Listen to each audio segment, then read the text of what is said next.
आकाशवाणी गोरखपुर से प्रादेशिक समाचार।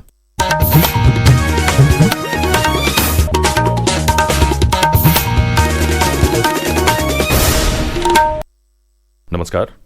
समाचार बुलेटिन के साथ मैं विकास राय। पहले मुख्य समाचार।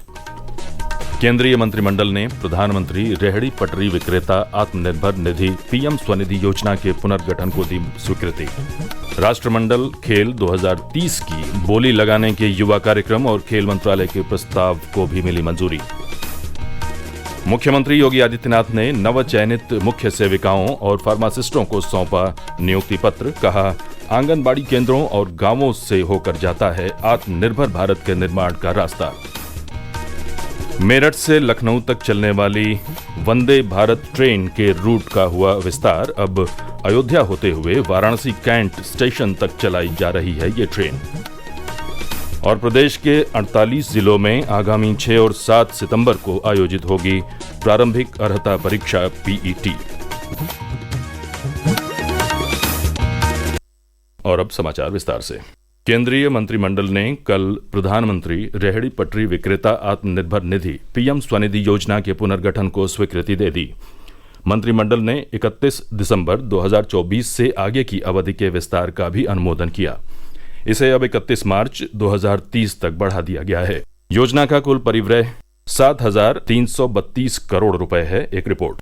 गठित योजना की प्रमुख विशेषताओं में पहली और दूसरी किस्त में बढ़ी हुई ऋण राशि, दूसरा ऋण चुकाने वाले लाभार्थियों के लिए यूपीआई लिंक्ड रुपए क्रेडिट कार्ड का प्रावधान और खुदरा और थोक लेन देन के लिए डिजिटल कैशबैक प्रोत्साहन शामिल है। यूपीआई लिंक्ड रुपए क्रेडिट कार्ड की शुरुआत से स्ट्रीट वेंडरों को किसी भी आकस्मिक व्यवसायिक और व्यक्तिगत आवश्यकताओं को पूरा करने के लिए तत्काल ऋण उपलब्ध हो सकेगा।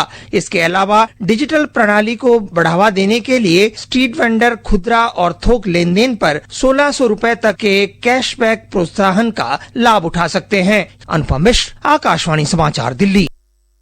मुख्यमंत्री योगी आदित्यनाथ ने इस फैसले के लिए प्रधानमंत्री नरेंद्र मोदी का आभार जताया है। एक सोशल मीडिया पोस्ट में उन्होंने कहा कि यह निर्णय स्वनिधि से समृद्धि और स्वरोजगार से सम्मान की भावना को साकार करेगा।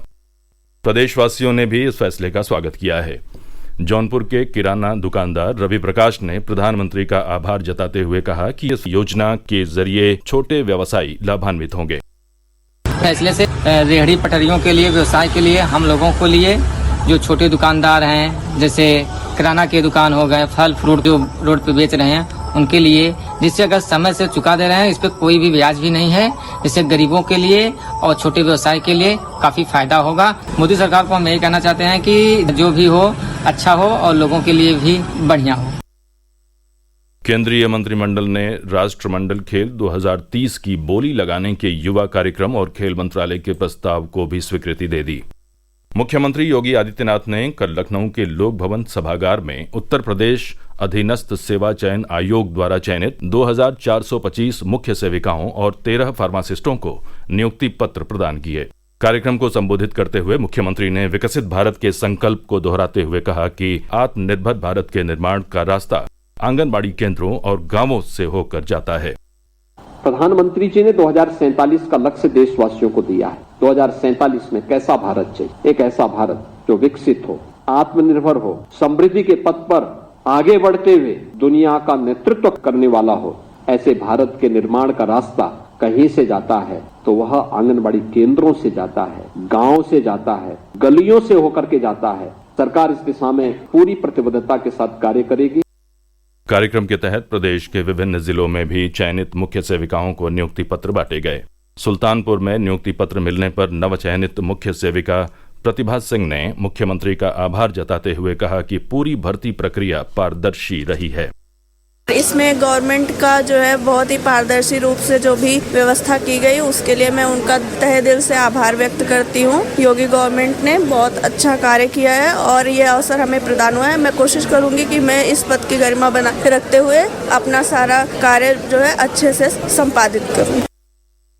भारतीय विशिष्ट पहचान प्राधिकरण ने पूरे देश के स्कूलों से 5 से 15 वर्ष के बच्चों के लिए समय पर आधार अनिवार्य बायोमेट्रिक अपडेट सुनिश्चित करने का आह्वान किया है।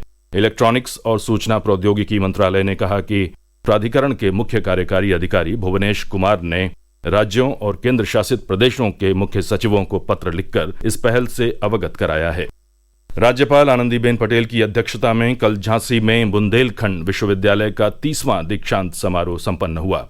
इस अवसर पर राज्यपाल ने लगभग 35,000 उपाधियां और 79 पदक प्रदान किए।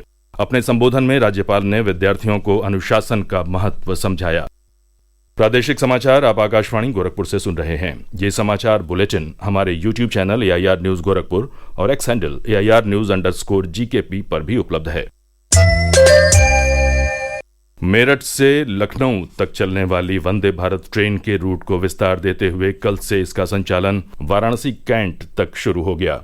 अब ये ट्रेन मेरठ, लखनऊ, अयोध्या होते हुए वाराणसी तक संचालित हो रही है। इस अवसर पर वाराणसी में प्रदेश सरकार में राज्य मंत्री दयाशंकर मिश्र ने कहा कि काशी वासियों के लिए ये एक बड़ी सौगात है।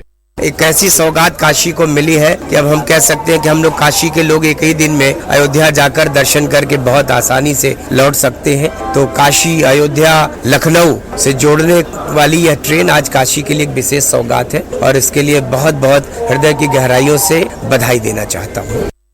उत्तर प्रदेश अधीनस्थ सेवा चयन आयोग आगामी 6 और 7 सितंबर को प्रारंभिक अर्हता परीक्षा PET आयोजित करेगा। यह परीक्षा 48 जिलों में आयोजित की जाएगी। आयोग ने कल परीक्षा से संबंधित जिलों की सूचना जारी कर दी।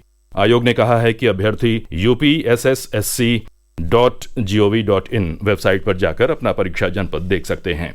केंद्रीय वित्त मंत्रालय का वित्तीय सेवाएं विभाग आम जनमानस को वित्तीय समावेशन योजनाओं से जोड़ने के लिए 30 सितंबर तक अभियान चला रहा है। राज्य स्तरीय बैंकिंग समिति के संयोजक महफूज निशात ने बताया कि इस अभियान में प्रधानमंत्री जनधन योजना के तहत निःशुल्क खाते खोलने के साथ ही लोगों को विभिन्न योजनाओं से जोड़ा जा रहा है।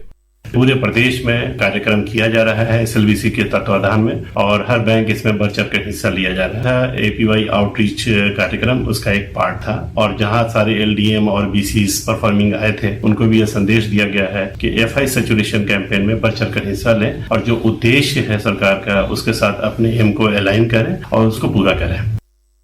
राष्ट्रीय खेल दिवस पर कल और 30 अगस्त को देश भर में 1 घंटा खेल के मैदान में थीम पर जन आंदोलन चलाया जाएगा।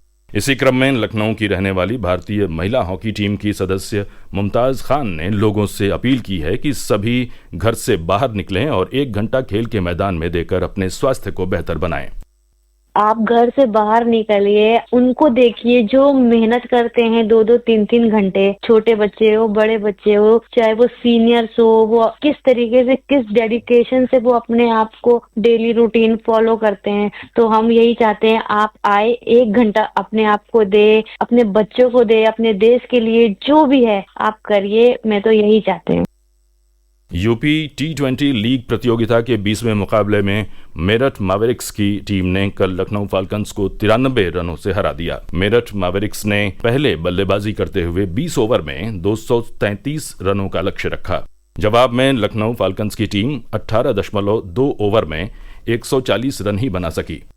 जम्मू में श्री माता वैष्णो देवी मार्ग पर हुई भूस्खलन की घटना के मृतकों के प्रति राष्ट्रपति द्रौपदी मुर्मू, प्रधानमंत्री नरेंद्र मोदी और मुख्यमंत्री योगी आदित्यनाथ ने शोक संवेदना व्यक्त की है।